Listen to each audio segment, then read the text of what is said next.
तो प्यारे बच्चों, नमस्कार, आदाब, वेलकम, सुस्वागतम। कैसे हैं? आई होप बहुत अच्छे होंगे। बताइए तैयारी कैसी चली होगी, तो कमेंट्स में इसका आंसर जरूर देंगे। आपकी तैयारी कैसी चल रही है?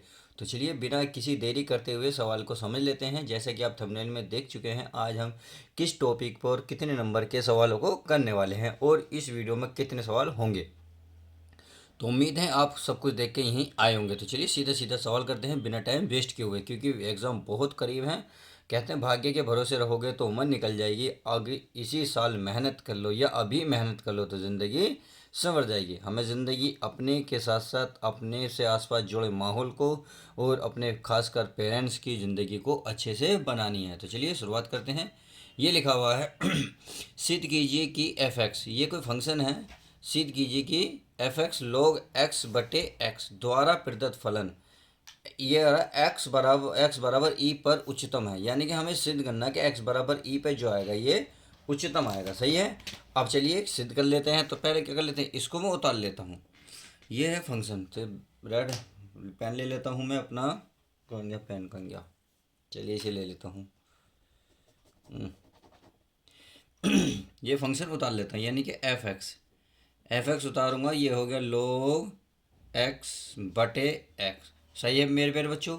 अब क्या कर लेते हैं, इसे मैं समीकरण एक मान लेता हूँ। क्या मान लेता हूँ? एक।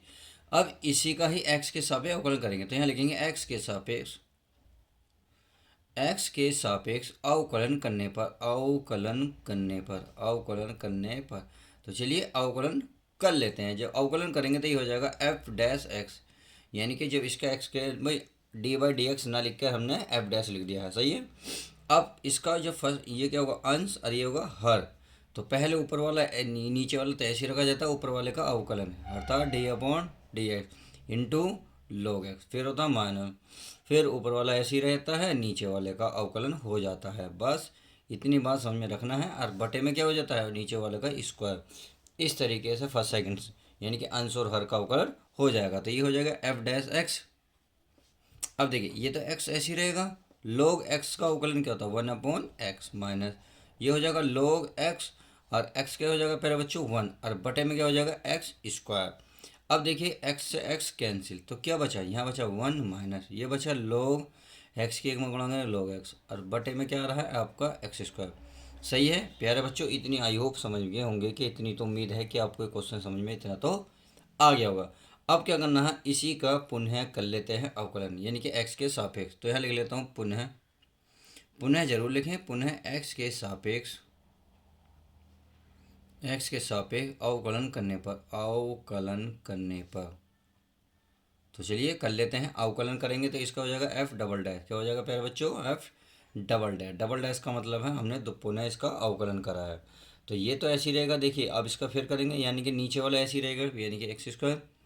किसका अवकलन होगा, ऊपर वाले का, यानी कि 1 माइनस log एक्स का अवकलन हो जाएगा। आगे फिर लगता है माइनस, फिर ऊपर वाला ऐसे ही रहता है, यानी कि 1 माइनस log एक्स। अब किसका होगा, नीचे वाला। नीचे क्या है, एक्स स्क्वायर, तो एक्स स्क्वायर, और पूरे के बटे में हो जाएगा एक्स की पावर इसका स्क्वायर। भाई ये तो पहली स्क्वायर है, ये रहा। अब क्या चलेगा, इसका भी स्क्वायर चला जाएगा। बस अब कर लेते हैं इसको बड़े आसानी से। भाई ये तो एक्स स्क्वायर ऐसे ही रहेगा, इसका करेंगे 1 का क्या जगह 0, log एक्स का 1/x माइनस, अब ये ऐसे ही रहेगा 1 माइनस log एक्स। सही है मेरे बच्चों। अब इंटू एक्स स्क्वायर क्या हो जाएगा 2x, और पूरे का बटे 2 की पावर, यानी कि ये हो जाएगी x की पावर टोटल 4। सही है। अब क्या कर लेते हैं, इसके अंदर गुणा कर लेते हैं। चलिए अगले पेज पर करते हैं। तो चलिए प्यारे बच्चों, मैंने जो पीछे लिख रहा था मैंने सारा यहाँ लिख लिया, ताकि गुणा आपको यहाँ आसानी से दिखाई देते। चलिए गुणा कर लेते हैं। भाई x की जब माइनस एक्स में करेंगे तो क्या बचेगा, ये बचेगा x, और ये शायद था एक्स स्क्वायर का, क्या था प्यारे बच्चों, एक्स स्क्वायर था। तो एक्स स्क्वायर बटे में आ जाएगा एक्स माइनस का। सही है, माइनस। अब ये 2x की एक में करोगे तो कितना हो जाएगा 2x, माइनस माइनस क्या होगा प्लस।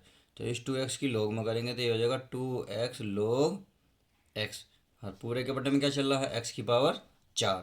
सही है। अब देखिए इससे पावर कैंसिल हो रही है, तो क्या बच रहा होगा, माइनस एक्स बच रहा होगा, माइनस ये बचा आपका 2x प्लस ये बचा 2x log एक्स, और पूरे की पावर, पूरे के बटे में चला एक्स की पावर 4।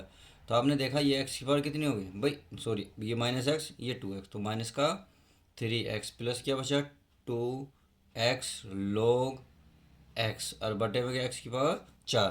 तो आप देख रहे होंगे भाई इतना तो हो गया। अब इतना करने के बाद हमें क्या करना है इसका, देखिए इसमें एक्स क्या है, एक्स यहाँ भी है एक्स यहाँ भी, तो एक्स मैं कॉमन ले सकता हूँ।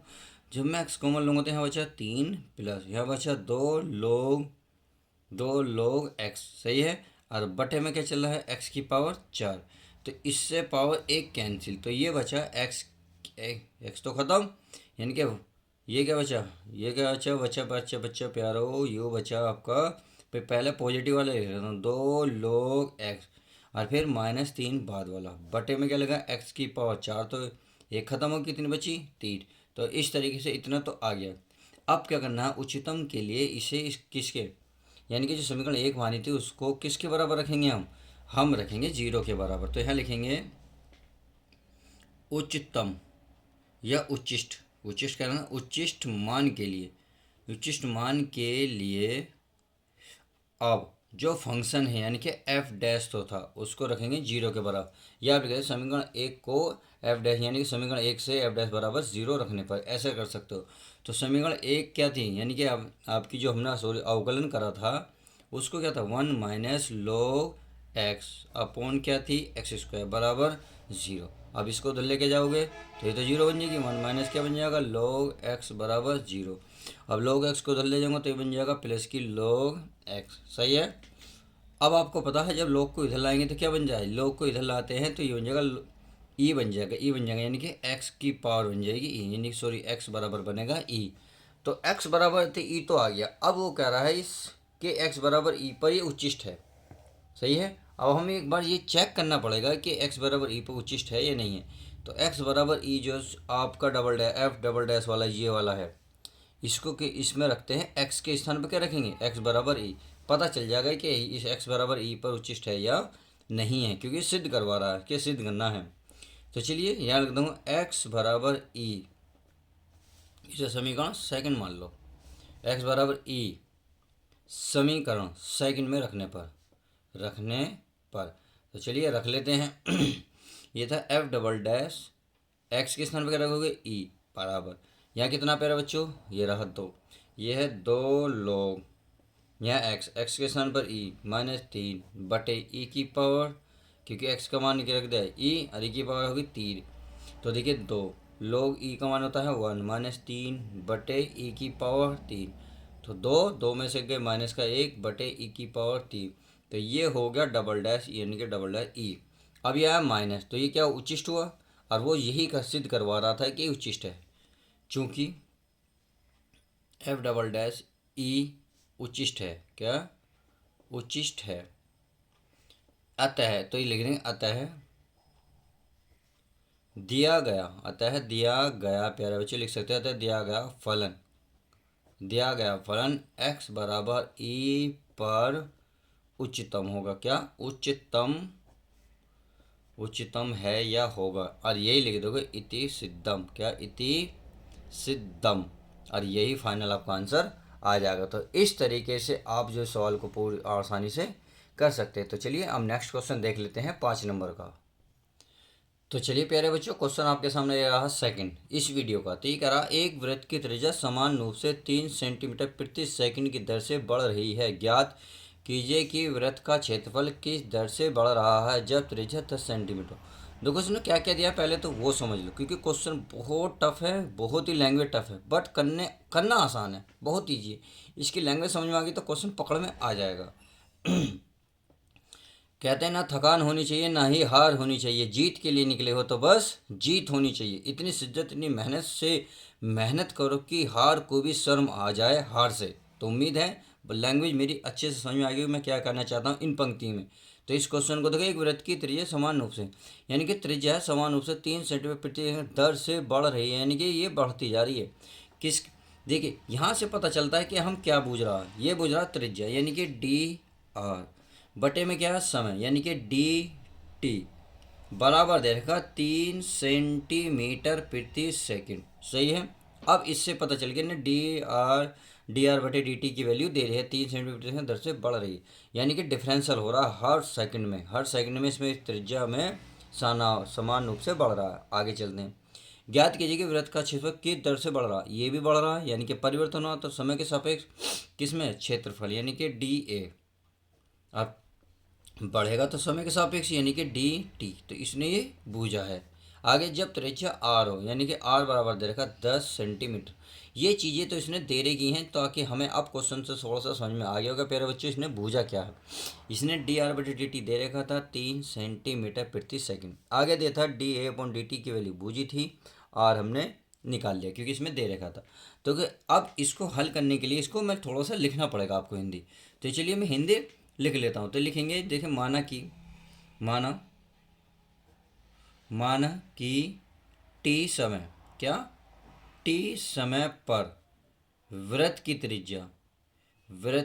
त्रिज्या आर है और वृत्त का जो क्षेत्रफल है, वृत्त का क्षेत्रफल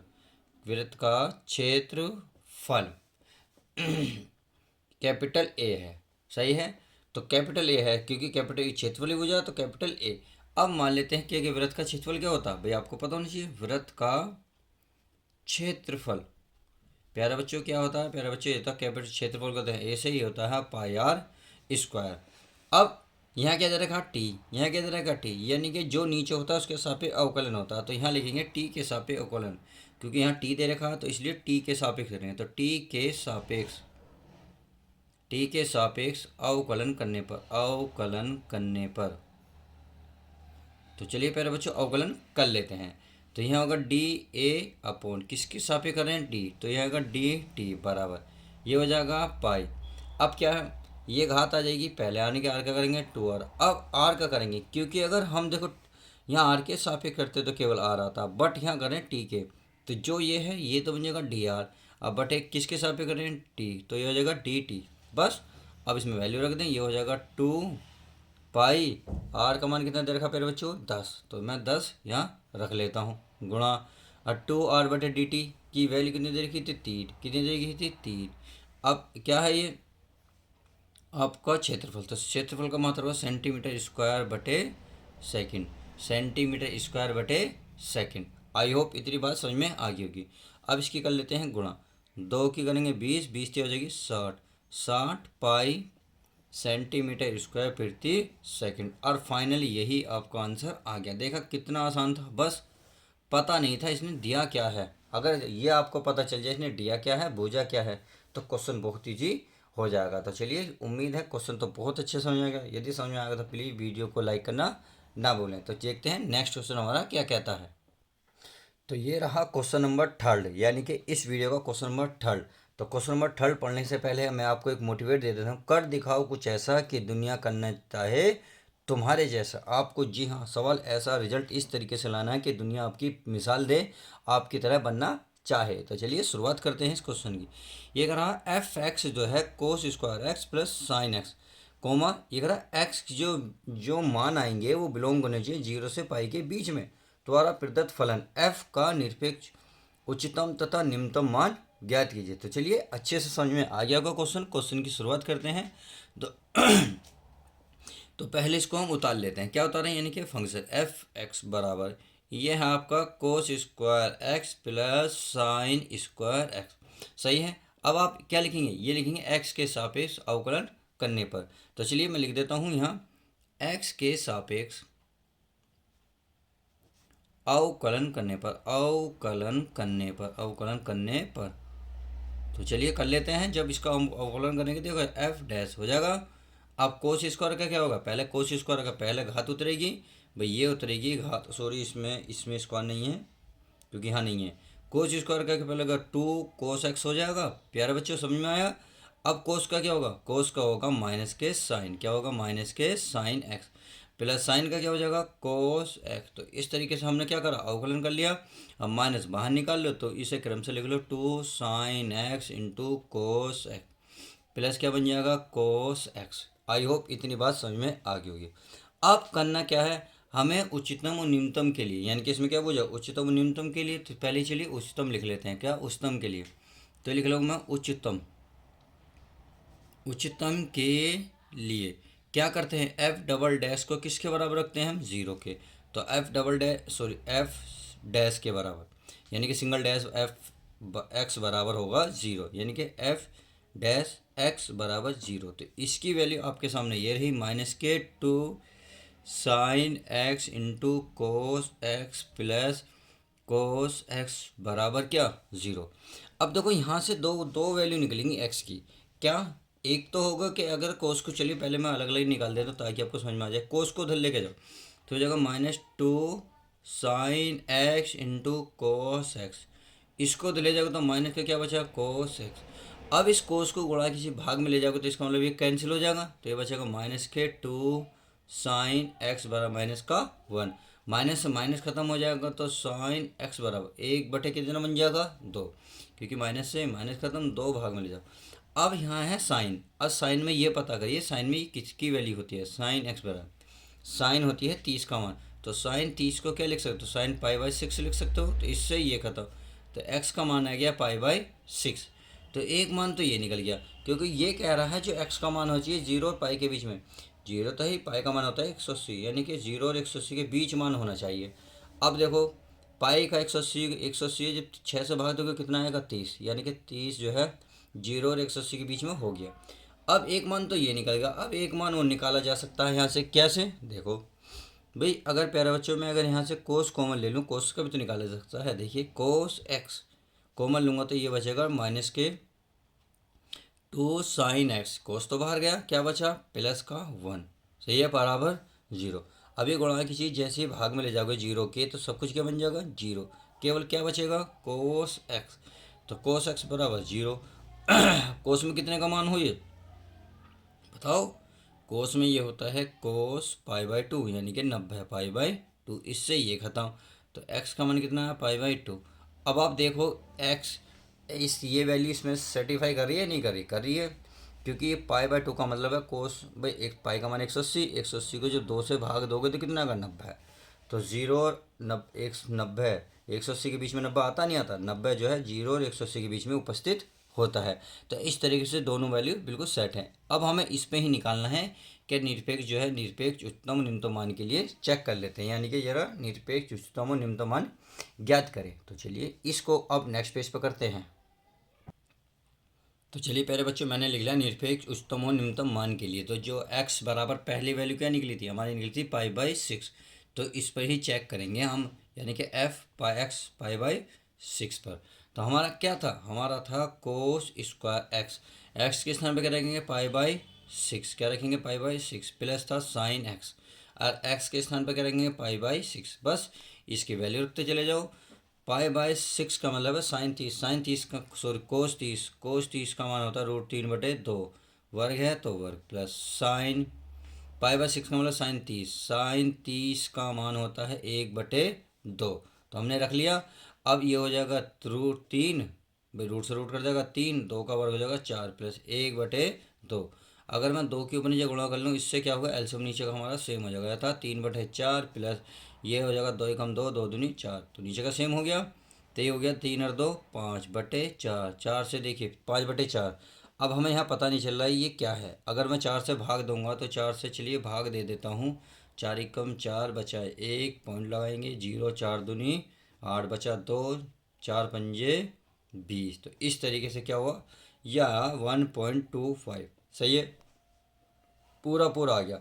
अब ये निकाला हमने किस पर, π/6 पर। अब एक वैल्यू हो रही थी हमारी x बराबर x बराबर थी पाई क्या था प्यारे बच्चों, पाई ये था सर 2, π/2 था, चलिए यही था।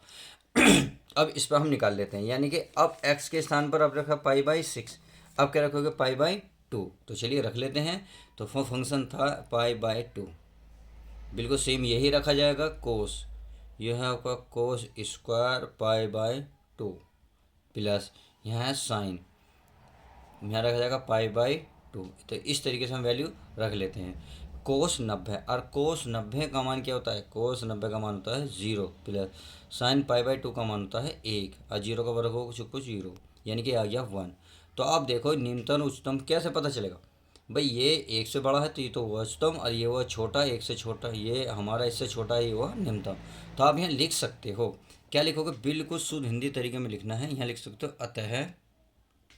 अतः f का निरपेक्ष क्या निरपेक्ष उच्चतम क्या मान, और उच्चतम मान कितना, यह है आपका 1.25 तथा अगला क्या है, निम्नतम, क्या है प्यारे बच्चों, निम्नतम मान यानी कि छोटा मान।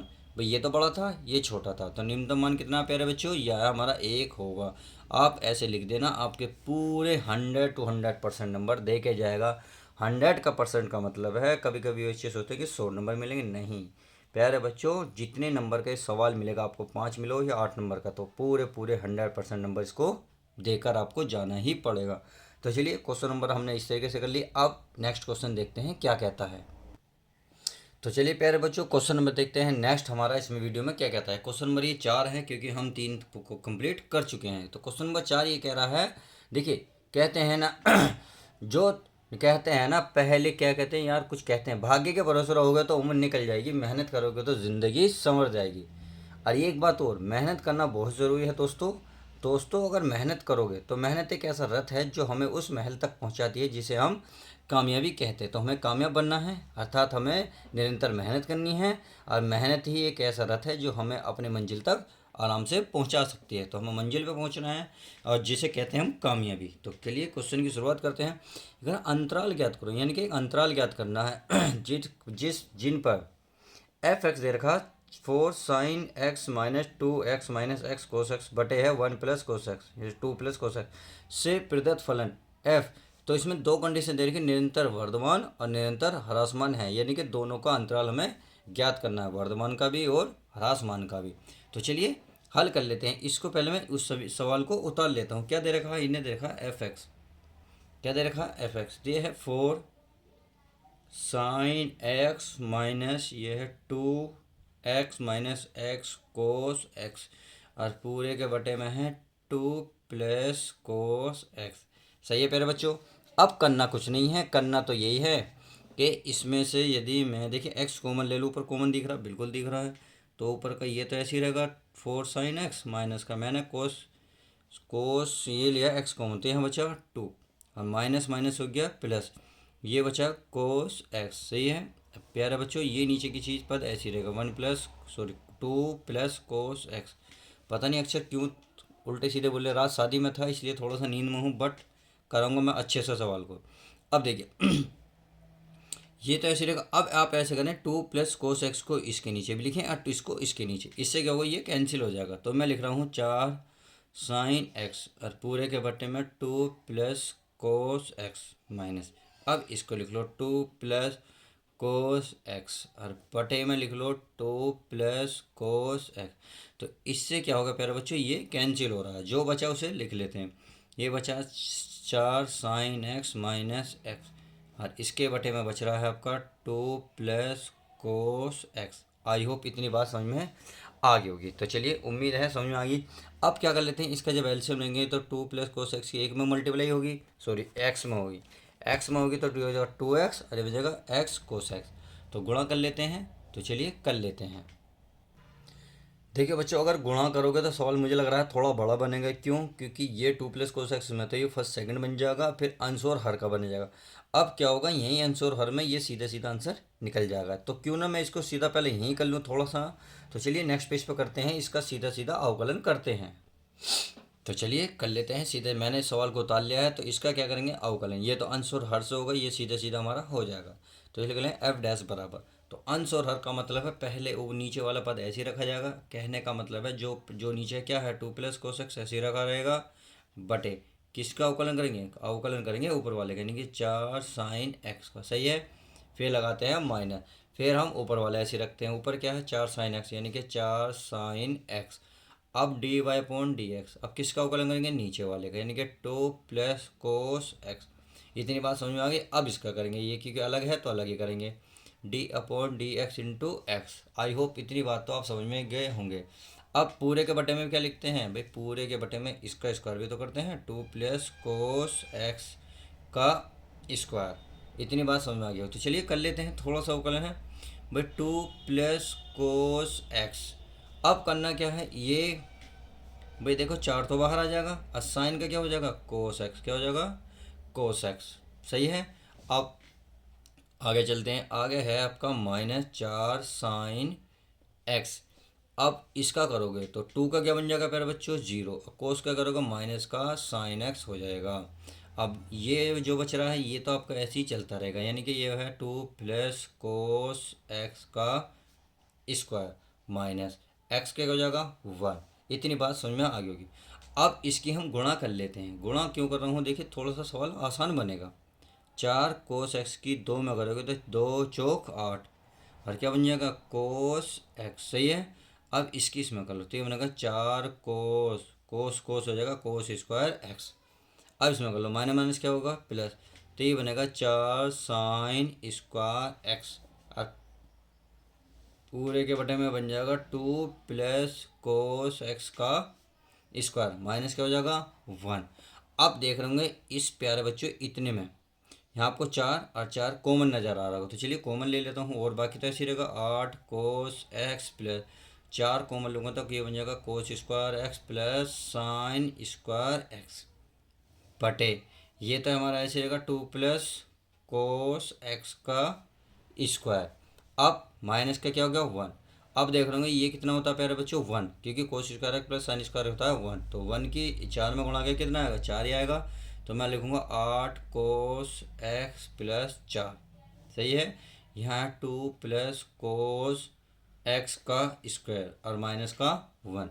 अब इसका एलसीएम लेंगे, जब इसका एलसीएम लेंगे देखिए यानी कि इसकी इसमें गुणा करेंगे तो ये तो ऐसे ही रहेगा, इसमें तो कुछ होना नहीं। तो चलिए इसको भी हम लिख लेते हैं।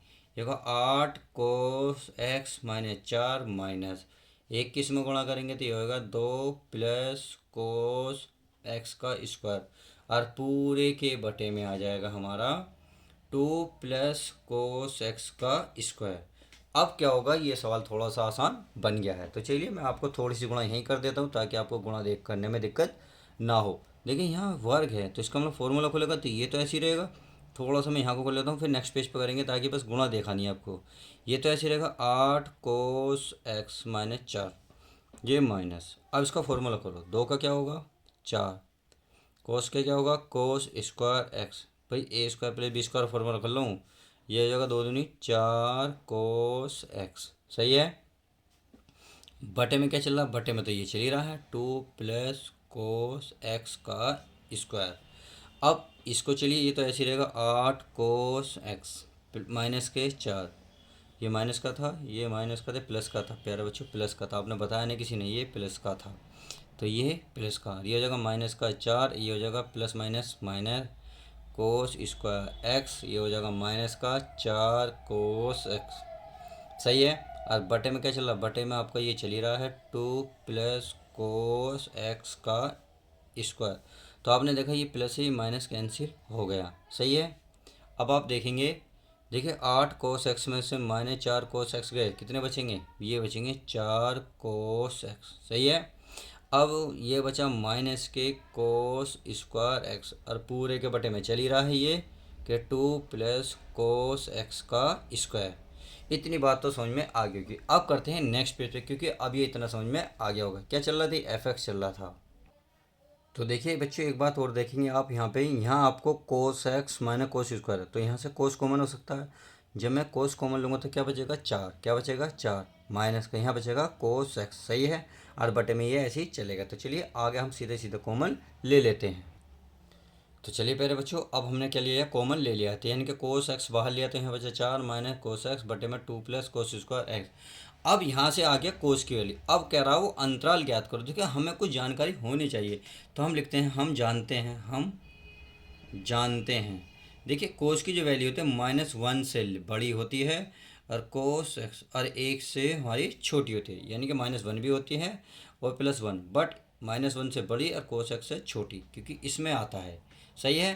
अब यदि मैं इसको वैल्यू देखूँ तो यानी कि ये वाली जो 4 माइनस कोस एक्स, तो ये किससे बड़ी होगी भाई, -4 माइनस कोस एक्स। आप इसके बीच में कोई सी भी वैल्यू रख लो तो 0 से ये हमेशा बड़ी निकलेगी, बात समझ आ गई। और अब अगर मैं नीचे की बात करूं, भाई अगर मैं 4 माइनस कोस एक्स की बात करी है, भाई इसकी दोनों की वैल्यू मान लो, इन दोनों भाई -1 से बड़ा मान लो 0 है, कोस जीरो का मान, कोस जीरो का मान क्या था 1, 1 लगेंगे 4 में से 1 गया 3, यानी क्या आएगा पॉजिटिव, यानी कि 0 से बड़ा। अब इसमें चाहे अब ये करा 1 से छोटा, मतलब कुछ भी मान रखोगे तो ये 4 से 0 से हमेशा बड़ा ही आएगा, इसलिए लिखा। अब इसकी बात कर लेते हैं, तो ये भी क्या होगा, 0 से ही बड़ा होगा, क्योंकि 2 प्लस कोस एक्स का स्क्वायर आर ग्रेटर देन 0। इसकी कुछ भी वैल्यू रखोगे, मान लो 1 भी रखोगे, बस 1 ही, -1 से बड़ी, 0 भी रखो, कोई 0 का वन 3 का वर्ग, यानी कि फिर क्या हुआ, 0 से बड़ा। तो आप ये कह सकते हैं ये दोनों क्या हुए, 0 से बड़े। तो अब इसका जो है वर्धमान के लिए निकाल लेते हैं, यानी कि वर्धमान के लिए पहला स्टेप इन्होंने ये तो कर रहा था कि निरंतर वर्धमान, वही कह रहा था ना, निरंतर ह्रासमान और निरंतर वर्धमान। तो यहाँ लिख लेते हैं वर्धमान के लिए, वर्धमान के लिए। अब अंतराल निकाल लेते हैं। आपको पता है जो फंक्शन निकाला ही हो मैंने, एफ किसके बराबर है, 0 से बड़ा आया जब, कब, जब कोस था, तो यानी कि कोस एक्स 0 से बड़ा। बात समझ में आ गई। तो अंतराल क्या आएगा भाई, अंतराल, अंतराल, अंतराल क्या हुआ, बस 0 से लेके π/2। भाई ये इसके बीच में आता है, भाई ये कोई सी वैल्यू रख लो, इसके बीच में आएगी। बात समझ में आ गई। अच्छा, एक और आएगा, यदि माइनस की बात करेंगे तो माइनस आता है 3π/2 और माइनस का 2π, यानी कि कॉमन हो गया। तो ये दोनों अंतराल मिलेंगे आपके वर्धमान के लिए। क्या निकलेंगे, वर्धमान के लिए। अब चलते हैं, मैं अब ये चाहो तो ये लिख दो मैं, और इतना आगे लिख सकते हो मैं, जो एफ एक्स है क्या है, वर्धमान है, बस ऐसे लिख दो, आंसर पूरा आपका हो जाएगा। आई होप इतनी बात समझ में आ गई। अब आ जाओ हरासमान के लिए, वर्धमान के लिए हो गया ना, तो ये हो गया वर्धमान के लिए। अब आ जाओ हरासमान के लिए, यानी कि सेकंड पॉइंट क्या पूछा था ना, हरासमान।